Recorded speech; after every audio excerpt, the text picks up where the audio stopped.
Hey everyone, I'm Dan from JazzComposersPresent.com, an online space where composers, musicians, and listeners come together to celebrate the music we love. I'm joined today by Mehmet Ali Sanlıkol, Grammy-nominated composer, multi-instrumentalist, and full-time faculty member at New England Conservatory. Mehmet is here to show us how to derive harmony from modal world music traditions. So today I will talk about how I have driven harmonies from a particular classical Ottoman Turkish mode or makam, more properly, in order to not reduce them to simple scales or not do approximations of them. I think it's absolutely crucial that we take the time to internalize them as much as possible. We've come a long way from early modal jazz. In a way, what I'm going to be talking about is an extension of that thought from the late, what started in the late 50s, but it is definitely a much more informed version of this from the perspective of these said world music traditions. Dave Liebman and I have collaborated some years back on an album called Resolution. He basically, I think, got encouraged and thought that we could do something together. And he basically asked me to compose a full-length piece entitled The Rise Up. The Rise Up is heavily Turkish influenced.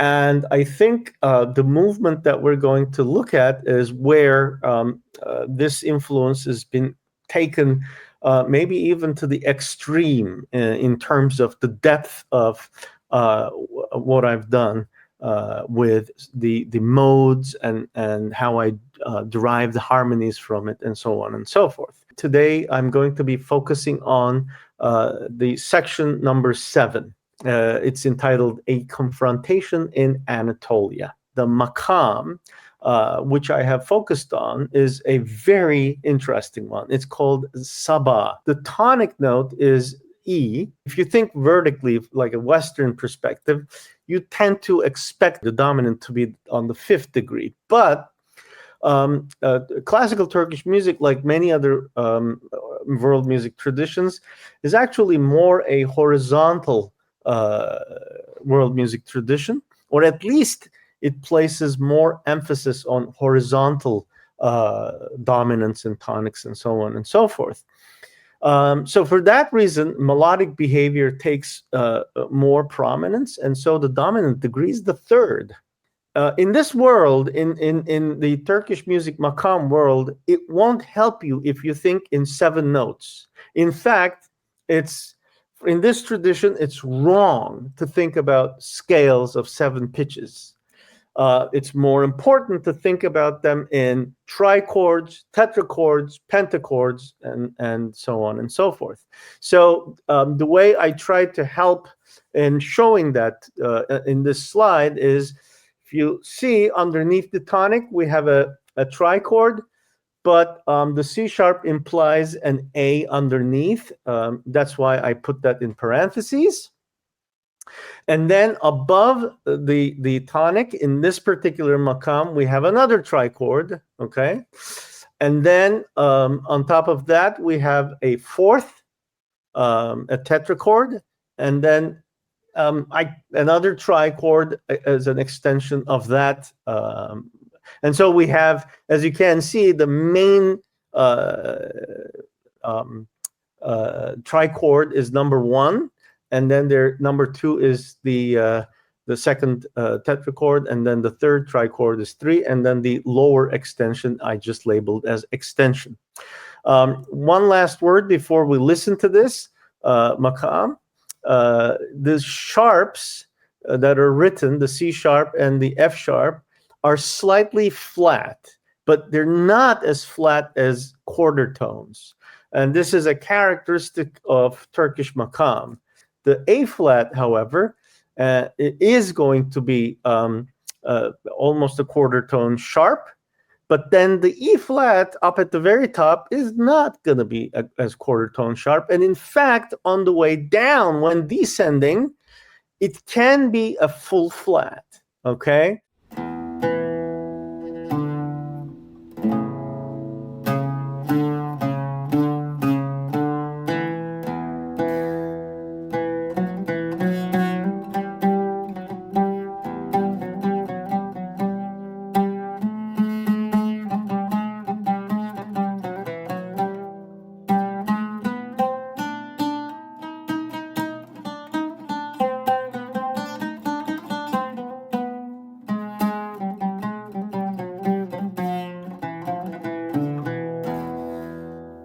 Let's move on to creating or deriving harmonies off of this mode. So in this piece, the seventh section off of the Rise Up,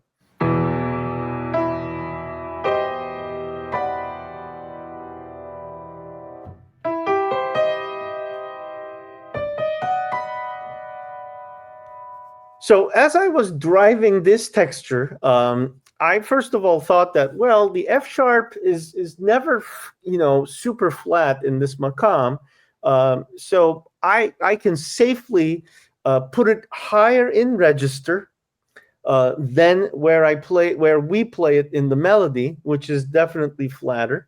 And that way I thought, okay, I can, by way of separating it registrally from where the melody is, and you'll see that it's more in the middle register. I thought I can avoid, that little bit of difference in because it's not as low as a quarter tone. So I thought that that's going to work, and it did work.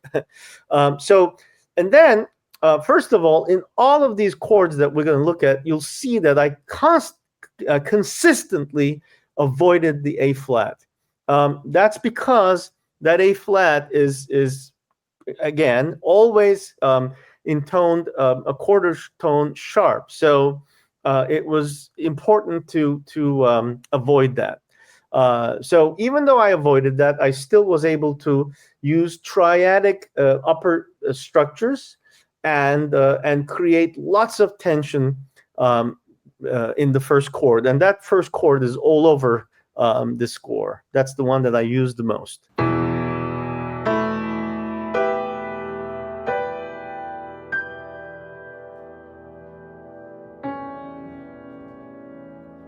The C sharp is not really on the sustained chords, but it is implied in the melody. And it's important, I thought, that you hear that, because as you can see, this particular vertical sonority, the harmony, if you will, I drive it more from the bottom part, the extension. That's how I'm getting it. And as you will see in the melody, I use that when I actually kind of drop down in the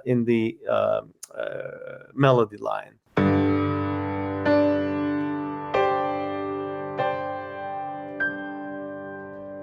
This is obviously much more straightforward, but this too is clearly driven from the pitches that are available to me in the makam.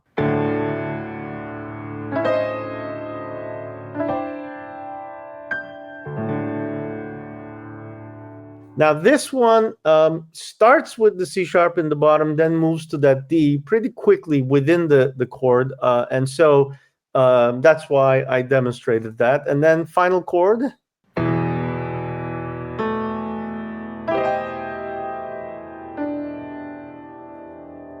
And so now in this first page on measures 5 and 6, we have the very first chord that we've seen used. And in the next page, we have chords number 2, 3, and 4. And then in the final page, in the very first measure, we have the fifth chord.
effect is really striking.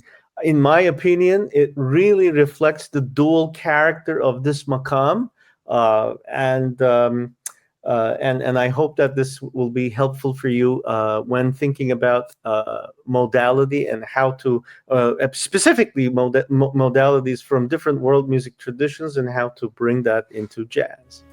Thanks for watching today's mini lesson. Be sure to like, share, and subscribe. Drop any questions, comments, or suggestions for future videos down below. To watch our full-length events and participate in live Q&As with our presenting artists, head to jazzcomposerspresent.com. Thanks, and we'll see you next time.